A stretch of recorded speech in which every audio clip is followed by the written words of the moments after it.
before we get into the free agent frenzy, let's talk Hall of Fame ballot. Oof. I got so excited and so all up into the free agency thing, I forgot about the Hall of Fame ballot. So there are a couple notable additions this year. We have A-Rod, and we also have Big Papi, his bigness, David Ortiz, on the ballot. Do you think either of those guys are going to get in? I think if either guy is going to get in, it's going to be Papi. I don't think A-Rod's going to get in on his first go. I think Papi's your best bet, but I still am not sure just because I don't know, man. The Hall of Fame voting is just it's ridiculous. It is ridiculous. It's incredibly ridiculous. You're spot on with that. And I'm curious about David Ortiz because of the whole that list that came out. I can't remember what it was called off the top of my head. That he was on that said that he had tested positive for PEDs, and he denied it. And I'm sure he'll continue to deny it till the day he dies.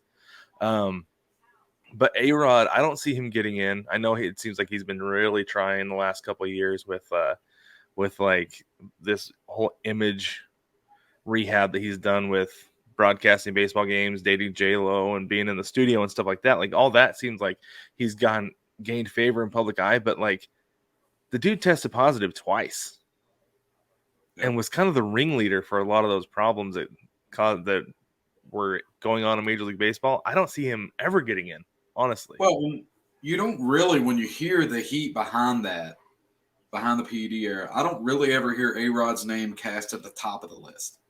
You know what I mean? Well, it's always Bonds because he's the record holder, right? And Roger Clemens because he was Roger Clemens and that whole mess. I was thinking about this today, though, and because I'm a big Barry Bonds advocate. Barry Bonds, to me, is a Hall of Famer. He was a Hall of Famer before the juice. Yes, he was. He was a Hall of Famer before the juice.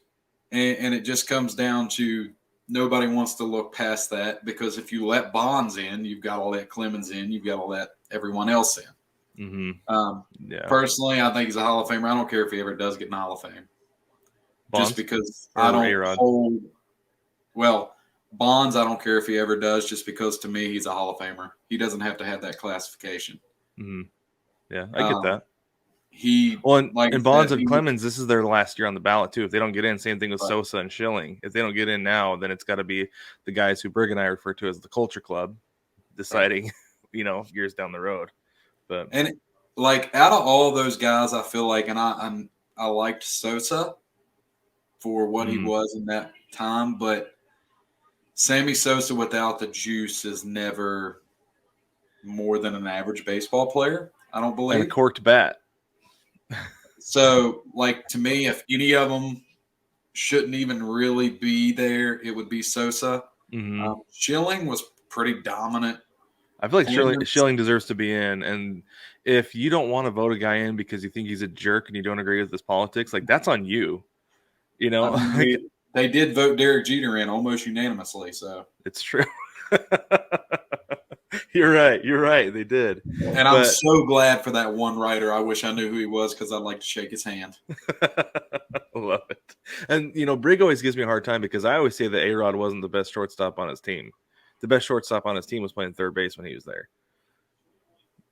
So that's always been my argument. But I don't want to beat the Derek Jeter bush too much, but Derek Jeter was a great leader. Do I think he's the greatest ever at his position? No. I feel like Nomar was better at his position at the time too. Just he didn't have the longevity. He wasn't even the best in his generation at his position. So the reason he was almost a unanimous Hall of Famer is because he was a Yankee.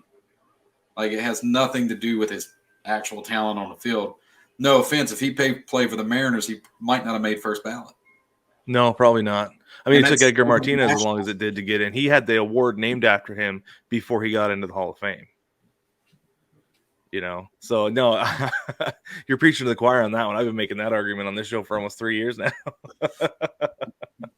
But yeah, so we got Schilling, Sosa, Clemens, and Bonds. It's their last year. First year this year for sure. Like we said, we have A-Rod and David Ortiz. Plus we have Carl Crawford, Prince Fielder, Ryan Howard, Justin Morneau, Joe Nathan, Jake Peavy, AJ Przynski, Mark Teixeira, Jimmy Rollins, and Tim Lincecum, to me, of that group is the most interesting. Just because he was so good, but such a flash in the was pan. so dominant. Another guy there that I've really liked, it's just, I think injuries is what will kind of haunt the thought of him making it, as Prince Fielder was so good. He was. It was kind of sad when he had to give up on the game just because he was on that trajectory to, I believe, be a Hall of Famer.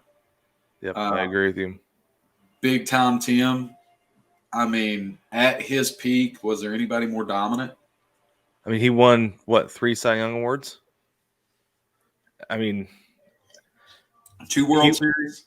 Yeah, 2 World Series. I want to double check on that, on those Cy Youngs, because I want to say it was at least 3. And if it was only 3, it was 3 in 4 years, I believe. Yeah. Yes. Oh, so he won 2. He won back-to-back, his second year in the league and his third year in the league. And then he was top 10 the next 2 years after that.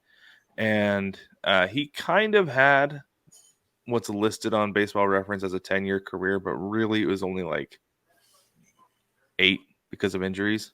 Right. But I mean, 4-time All-Star. The guy had such a small peak that it really makes it hard to argue for him. But on the other hand, he was so good for those 4 years. And Sandy Koufax is in. Valid. So I mean, I can't think of, like, that time in baseball, how good Tim was, and then that Giants team was so good. And I don't believe they're kind of given their due a lot of the time. They're kind of a team that's overlooked throughout the last 20 years. Yeah. But, man, Tim at his peak, and then bring in the Wild Man to close it out. Oh, yeah. Those were fun times. They were. That was a good team. A lot of fun to watch.